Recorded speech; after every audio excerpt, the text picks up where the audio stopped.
سامعین حضرات، یہ پروگرام ریاض الدین قادری کی جانب سے آپ کی خدمت میں پیش کیا جا رہا ہے۔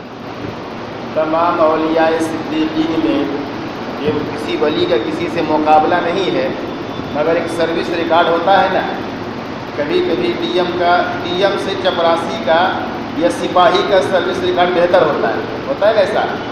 سروس ریکارڈ کبھی کبھی سپاہی کا ڈی ایم سے بھی زیادہ بہتر ہوتا ہے، تو مقابلہ نہیں ہے، ڈی ایم الگ ہے اور سپاہی الگ ہے، مگر ایک سروس ریکارڈ کی بات اگر کی جائے تو تمام اولیاء صدیقین میں، اس میں تمام اولیاء صدیقین میں حضرت سیدنا خواجہ غریب نواز رحمۃ اللہ تعالی علیہ کی ذات وہ عظیم ہستی ہے جنہوں نے 1 2 کو نہیں، 2 4 10 ہزار کو نہیں، 1 2 لاکھ کو نہیں، بلکہ اپنے حیات ظاہری میں صرف 42 سال میں 90 لاکھ لوگوں کو آپ نے کلمہ پڑھا کے مسلمان بنایا۔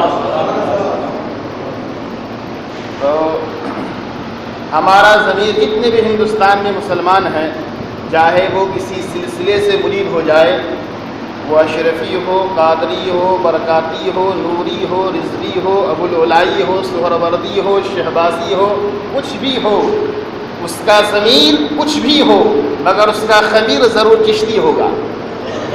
اس کا ضمیر کچھ بھی ہو مگر اس کا خمیر چشتی ہوگا، کیونکہ وہ نہیں، اس کا باپ نہیں، دادا نہیں، ورنہ خاندان میں کوئی تو ایسا ہوگا جب وہ اس ملک کا رہنے والا ہے جس نے خواجہ خواجگان کے دستے پاک پہ کلمہ پڑھ کے اسلام قبول کیا ہوگا۔ تو یہ رجب شریف کے اس مہینے میں اور خواجہ کی کرامت اور ان کی سلطانی اور شہنشاہی کل بھی تھی اور آج بھی ہو رہی، انشاءاللہ صبح قیامت تک ہوتی رہے گی۔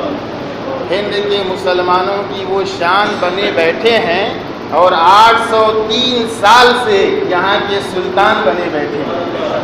یہ اس سال خواجہ غریب نواز رحمۃ اللہ تعالی علیہ کو اس دنیا فانی سے پردہ فرمائے ہوئے 803 سال مکمل ہو جائیں گے، اور رجب کی 6 تاریخ کو 803 سال مکمل ہو جائیں گے۔ تو ہمارے لیے ضروری یہ ہے کہ ہم جس بزرگ کے ذریعے سے ہمیں ایمان ملا، اسلام ملا اور اللہ اس کے رسول کی پہچان ہوئی، خراج عقیدت کے طور پر ہم ان کی بارگاہ میں بھی نذرانہ تحفہ پیش کیا کریں۔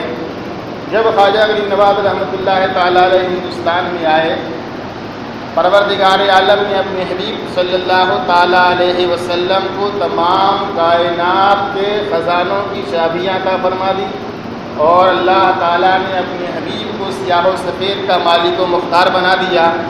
ہم اسی لیے کہتے ہیں بخدا خدا کا یہی ہے در، نہیں اور کوئی مفر مکر جو وہاں سے ہو یہیں آ کے ہو، جو یہاں نہیں تو وہاں نہیں۔ اور اعلیٰ حضرت فرماتے ہیں آج لے ان کی پناہ، آج مدد مانگ ان سے، کل نہ مانیں گے قیامت میں اگر مان گیا۔ آج لے ان کی پناہ، آج مدد مانگ ان سے، کل نہ مانیں گے قیامت میں اگر مان گیا۔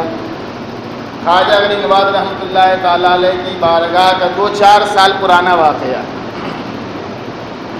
حالانکہ کرامت کا ظہور تو ان کے حیات میں بھی ہوتا رہا اور بعد وصال بھی ہو رہا ہے، اور آج بھی ہو رہا ہے انشاءاللہ۔ جب تک دنیا رہے گی، لوگ رہیں گے، ایمان والے رہیں گے، خواجہ کی کرامت لوگ مشاہدہ کرتے رہیں گے۔ غازی پور یوپی کی سرزمین محلہ ریتی چوک کا رہنے والا فیروز نام کا ایک لڑکا تھا، جوانی کے عالم میں اس کی آنکھوں کی بینائی چلی گئی، سحر کی وجہ سے، آصف کی وجہ سے آنکھ کی روشنی ختم ہو گئی، مکمل طریقے سے نابینا ہو گیا، اندھا ہو گیا۔ مگر اس کے گھر والے وہابی تھے اور بدبودار وہابی تھے، جو ولیوں کے یہاں جانا شرک اور بدعت کہا کرتے تھے کہ مزاروں کے جانا شرک ہے، بدعت ہے، حرام ہے، ناجائز ہے۔ اس عقیدے کے، اس خیال کے اس کے گھر والے لوگ تھے۔ جب اس کی آنکھوں کی روشنی 100% چلی گئی تو اس نوجوان فیروز نے اپنے ماں باپ سے کہا کہ ہم نے سنا ہے کہ خواجہ کی بارگاہ میں جانے سے ہر ایک مراد مانگنے والوں کی مراد پوری ہو جاتی ہے، دکھیوں کے دکھ دور ہو جاتے ہیں، بیماروں کو شفا مل جاتی ہے۔ تو مجھے بھی میرے والدین رحم کرو، میری جوانی پہ ترس کھاؤ، مجھے اجمیر شریف پہنچا دو، غریب نواز کی بارگاہ میں حاضری ہماری کرا دو۔ میرا دل کہتا ہے، مجھے یقین کامل ہے کہ خواجہ کی بارگاہ میں اگر میں چلا گیا اور خواجہ نظر کرم کر دیں گے تو میرے آنکھوں کی روشنی واپس مل جائے گی۔ ماں باپ نے کہا کیسی بات کر رہا ہے، یہ شرک ہے، وہ بدعت ہے، یہ حرام ہے، ناجائز ہے، نہیں جانا چاہیے۔ مگر بضد ہوا، ایک بار نہیں 10 بار لگا رہا کہ مجھے دنیا کے ڈاکٹر سے اب کوئی فائدہ ہونے والا نہیں ہے، آنکھ کی روشنی بینائی واپس نہیں آ سکتی ہے، میرا دل کہتا ہے میرے اوپر ترس کھاؤ، مجھے صرف اجمیر خواجہ کی بارگاہ میں پہنچا دو۔ ماں باپ نے دیکھا کہ لڑکا بار بار ضد کر رہا ہے اور ایک ہی بات کا اصرار کر رہا ہے، تو ماں باپ نے کہا کہ اگر تمہیں خواجہ غریب نواز کی بارگاہ سے بینائی مل گئی، روشنی مل گئی، آنکھ واپس آ گئی، تو ہم اور پورے گھر والے وہابیت سے توبہ کر کے سچے پکے سنی مسلمان ہو جائیں گے۔ لے کے چلے گئے، خواجہ کی بارگاہ میں حاضری کے لیے لے کے گئے۔ پہلا دن گزرا، مزار شریف کی حاضری ہوئی، اور دوسری شب خواجہ غریب نواز رحمۃ اللہ تعالیٰ علیہ کی اس نوجوان فیروز کو خواب میں بشارت ہوئی۔ تو خواجہ غریب نواز رحمۃ اللہ تعالیٰ علیہ نے کیا ارشاد فرمایا خواب میں کہ فیروز روزے سے رہو، اور سحری میں میرے مزار شریف کے لنگر میں بنا ہوا دلیا کھانا، اور افطار میں میرے مزار شریف پہ چڑھے ہوئے گلاب کے پھول سے افطار کرنا۔ یہ کام اس نے شروع کر دیا، اور جیسے ہی روزہ رکھنا شروع کیا اور یہ کام شروع کیا، 2 دن کے اندر ہی آنکھ کی روشنی دھیمے دھیمے آنی شروع ہو گئی۔ 21 دن کی خواجہ غریب نواز رحمۃ اللہ تعالیٰ علیہ نے خواب میں بشارت دی تھی۔ جیسے ہی 21واں دن پورا ہوا، مکمل 100% آنکھ کی روشنی واپس آ گئی۔ اب جب ماں باپ کو معلوم ہوا اور فیروز آنکھ کی روشنی لے کر کے گھر آیا تو گھر والے دیکھ کر کے حیران رہ گئے۔ گھر والوں نے پوچھا معاملہ کیا ہوا؟ تو انہوں نے کہا، فیروز نے بتایا اپنے ماں باپ سے کہ مجھے یہ سمجھ میں نہیں آیا کہ خواجہ غریب نواز رحمۃ اللہ تعالیٰ علیہ کی مجھے خواب میں بشارت ہوئی، تو مجھ سے فرمایا خواجہ نے کہا کہ روزے سے رہو، سحری میں میرے لنگر میں پکے ہوئے دلیے کو استعمال کرنا، اور افطار میں مزار شریف پہ چڑھے ہوئے پھول کو کھانا، اسی سے افطار کرنا۔ آنکھ کی روشنی تو آ گئی، مگر یہ کیا معاملہ ہے یہ میری سمجھ میں نہیں آیا۔ باپ بیٹھا تھا، اٹھ کے کھڑا ہو گیا، کہا چلو اجمیر غریب نواز کی بارگاہ میں ہم بھی حاضری دیتے ہیں، وہابیت سے توبہ کرتے ہیں اور سنی مسلمان بنتے ہیں۔ بیٹا فیروز تیری سمجھ میں آئے نہ آئے، میری سمجھ میں آ گیا۔ غریب نواز نے بتا دیا، ارے تو میری طاقت کا اندازہ کرنا چاہتا ہے، میری قوت کا اندازہ کرنا چاہتا ہے، میری کرامت دیکھنا چاہتا ہے، میری طاقت کا اندازہ تو کیا کرے گا؟ ارے میرے مزار پہ جو پھول چڑھ جائے، میرے لنگر میں جو دلیا بن جائے، اس کے اندر یہ طاقت ہے کہ کھا لے تو آنکھ کی روشنی واپس آ جائے۔ اسی لیے ہم کہتے ہیں خواجہ ہند وہ دربار ہے اعلیٰ تیرا، خواجہ ہند وہ دربار ہے اعلیٰ تیرا، کبھی محروم نہیں مانگنے والا تیرا۔ اللہ تعالیٰ نے اپنے پیارے حبیب صلی اللہ تعالیٰ علیہ وسلم کو تمام سیاہ و سفید کے خزانے کا مالک و مختار بنا کے بھیجا، تو اللہ کے رسول صلی اللہ تعالیٰ علیہ وسلم نے ایک طائرانہ نظر پوری دنیا پہ ڈالی کہ کہاں کیسی بیج بھیجی جائے، کیونکہ جیسی زمین ہوگی ویسے ہی بیج لگانا پڑے گا نا۔ ارے ظاہر سی بات ہے برہمپوری میں انگور کی کھیتی نہیں ہو سکتی، کیونکہ انگور کی کھیتی کے اعتبار سے برہمپوری کی زمین نہیں ہے، وہی ناسک میں انگور ہوتا ہے نا، تو اس کا مطلب یہ نہیں کہ برہمپوری کی زمین خراب ہے، یہاں گیہوں دھان کپاس بہت ہوتا ہے، تو جیسی زمین ہو اسی کے انوکول بیج بویا جاتا ہے۔ بھساول کا کیلا بہت مشہور ہے اور کشمیر کا سیب بھی بہت مشہور ہے، تو بہرحال جیسی زمین ہوتی ہے ویسے ہی بیج بھیجا جاتا۔ اللہ تعالیٰ نے اپنے حبیب کو تمام خزانے کا مالک و مختار بنا دیا، اور اللہ کے رسول صلی اللہ تعالیٰ علیہ وسلم نے ایک طائرانہ نظر پوری کائنات پہ ڈالی۔ مطلب یہ ہے کہ پروردگار عالم نے مدینہ شریف کو اسلامی بیج کا بھنڈار بنا دیا۔ کیا بنایا؟ مدنی بیج بھنڈار بنا دیا۔ پروردگار عالم نے مدینہ شریف کو اسلامی بیج، مدنی بیج کا بیج بھنڈار بنا دیا۔ اب اللہ کے رسول نے ہر جگہ طائرہ نظر ڈالی، عراق کی طرف نظر پڑی، کہا یہ تو ایسے لوگ ہیں جو اہل عراق نہیں، اہل نفاق ہیں، یہ ایسے لوگ ہیں جو میری اولاد سے محبت کرتے ہیں اپنے گھر بلا کے دعوت دیتے ہیں اور اسی کو ذبح کرتے ہیں. تو ایسے لوگوں کو جو منافق ہیں کلمہ پڑھا کر کے مسلمان بنائے رکھنا بہت بڑی چنوتی ہے. اس لیے انہوں نے نہ علی کو چھوڑا نہ حسین جیسے ولی کو چھوڑا. اس کے لیے اللہ کے رسول صلی اللہ تعالی علیہ وسلم نے قادری بیج کو چنا. کس بیج کو چنا؟ قادری بیج، یعنی پیرے پیرا میرے میرا شاہ جیلا حضرت سیدنا سرکار غوث اعظم رضی اللہ تعالیٰ عنہ کی ذات کو منتخب فرما دیا. پورا عراق بغداد آپ کے قبضے قدرت میں، آپ کے تصرفات میں دے دیا. اور جب اللہ کے رسول صلی اللہ تعالیٰ علیہ وسلم کی نظر ہند کی طرف پڑی ہوگی تو آپ نے فرمایا ہوگا کہ یہ تو ایسے لوگ ہیں جو بڑے محبتی لوگ ہیں اور بہت ہی وفادار ہیں. یہاں تو ہر بڑا چھوٹے کی عزت کرتا ہے، چھوٹا بڑوں کی عزت کرتا ہے، بڑا چھوٹوں پہ شفقت کرتا ہے.